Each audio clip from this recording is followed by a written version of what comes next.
स्वागत है आप सभी का मेरे चैनल मेरी आस्था में। आप सभी को मेरा नमस्कार। इस चैनल पर मैं हमारे धर्म से संबंधित ग्रंथों का पाठ करूंगी और हमारे जितने भी महान पुरुष हुए हैं, संत हुए हैं, उन सभी की पुस्तकों का पाठ करूंगी। हमारे धर्म ग्रंथ, हमारे महान पुरुषों की जीवनियाँ हमें बहुत सारा ज्ञान देती हैं। ज्ञान से हमारे जीवन का रास्ता सरल हो जाता है। ये ज्ञान ही है जो हमें गलत रास्ते पर भटकाव से बचाता है। हमारे धर्म ग्रंथों, हमारे महान पुरुषों के पुस्तकों का पाठ करने से हमें पता चलता है कि हम किस प्रकार से अपने जीवन को और सही तरीके से जी सकते हैं, उसमें सुधार कर सकते हैं। आज से हम एक नया सफ़र शुरू कर रहे हैं। आशा करती हूँ आप सभी मेरा इसमें सहयोग करेंगे। शुरू करते हैं हम आपके साथ में ये अपना नया सफ़र, मेरी आस्था। तो आज मैं लेकर आई हूँ हमारे श्री गणेश भगवान जी के बारे में। आप सभी जानते हैं कि हमारे गणपति हमारे प्रथम पूजनीय हैं। हम किसी भी शुभ कार्य को करने से पहले श्री गणेश जी का पूजन करते हैं, उनका ध्यान करते हैं। हम करते आए हैं कि गणेश जी को प्रथम पूजनीय कहते हैं, लेकिन ऐसा क्यों है? तो इसके बारे में हम आज जानेंगे।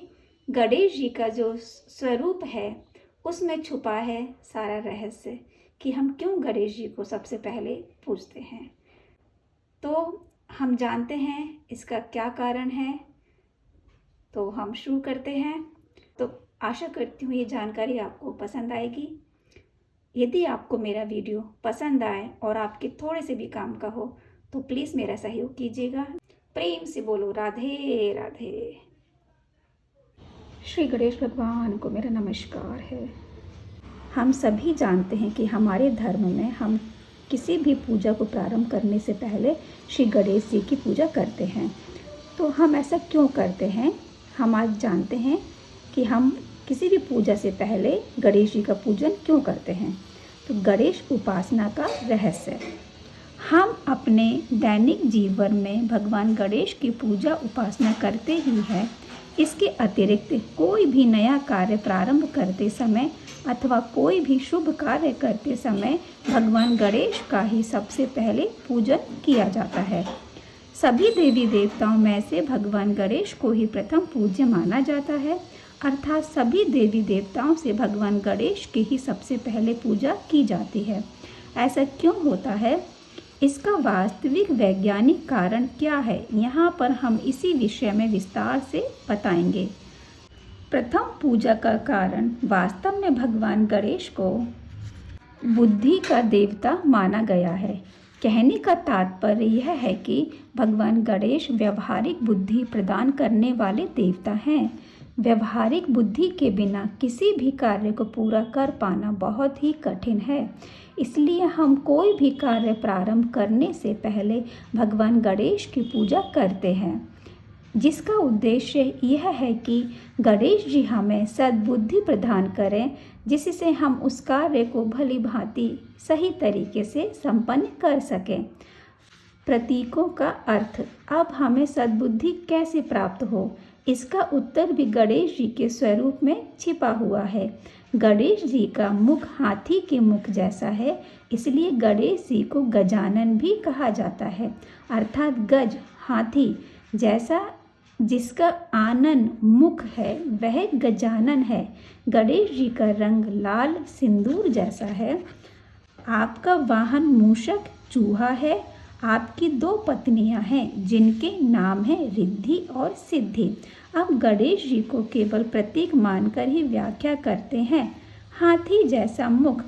इस विश्व का सबसे अधिक शक्तिशाली पशु हाथी है। हाथी से अन्य सभी पशु शेर, चीता आदि भी घबराते हैं। इसके अतिरिक्त हाथी बहुत ही दयालु, सीधा, सरल हृदय का, प्रसन्नचित्त रहने वाला और आश्चर्यजनक स्मरण शक्ति से संपन्न होता है।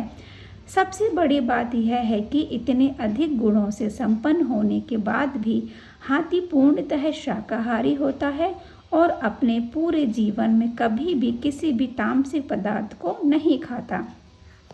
सिंदूर यह शुद्धता, पवित्रता, ईमानदारी, कर्तव्यनिष्ठा, परिश्रम, आत्मबल, तेज, शक्ति आदि का प्रतीक होता है।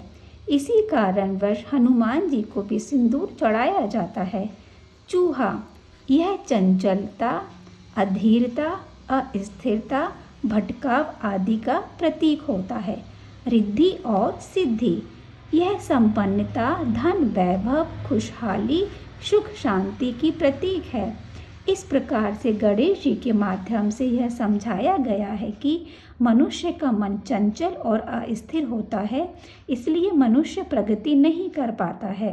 अतः मनुष्य तामसिक पदार्थों का सेवन बंद करके केवल शाकाहार करे और ईमानदार व परिश्रमी बने, तो इससे मनुष्य की बुद्धि अच्छी हो जाती है और वह शीघ्र ही धन वैभव का स्वामी बन सकता है। प्रत्येक नया कार्य करते समय हम श्री गणेश जी की प्रथम पूजा करके इसी तथ्य को स्मरण रखने का प्रयास करते हैं। श्री गणेश भगवान को मेरा नमस्कार है। जय गौरी महादेव। तो आज हमने जाना कि हम किसी भी कार्य को प्रारंभ करने से पहले श्री गणेश जी की उपासना क्यों करते हैं। आशा करती हूँ आपको ये जानकारी पसंद आई होगी। इसी प्रकार हम आगे भी मिलते रहेंगे नई नई जानकारियों के साथ में और नए नए ग्रंथों के साथ में। तब तक के लिए आप सभी को मेरा नमस्कार। जय श्री गणेश।